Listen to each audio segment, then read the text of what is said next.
Nagaanii fi jaalalli waaqayyoo bakkaa fi iddoo jirtanitti hunduma keessaniif haa ta'u jecha. Konfiraansii hafuuraa guddaa dargaggoota kaaba Ameerikaa keessa jiran giddu galeessa godhachuudhaan ji'a fuula keenya dura jiru. August 19-21tti qophaa'e. Nama hundumaaf waamicha gochaa jira. Wangeela Maariqoos boqonnaa 8:35 irratti namni jireenya isaa oolfachuu yoo barbaade jireenyi isaa duraa in fudhatama. Namni anaa fi wangeelaaf jedhee jireenya isaa kennu isa in oolfataa jedha. Egaa kaayyoon sagantaa kanaas dargaggoota waldaa kiristaanaa keessatti cimsuuf kakaasu dargaggoonni saamicha biyya lafaa keessaa gara waamicha wangeelaatti akka dhufaniif jajjabeessu akkasumas namoota hundumaa keessatti dadammaqiinsa hafuuraa uumu. Maarree guyyaa sana qophiileen bashannansiisaa barsiisan akkasumas faarfannaan tokkummaa faarfattoota kaaba Ameerikaatiin itti dabalees barsiisni mata dureen isaa anis wangeelaaf nan ergama jedhu qophaa'ee isin eegaa jira.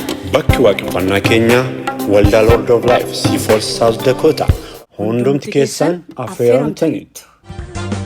Kun lolubooti damaqaa.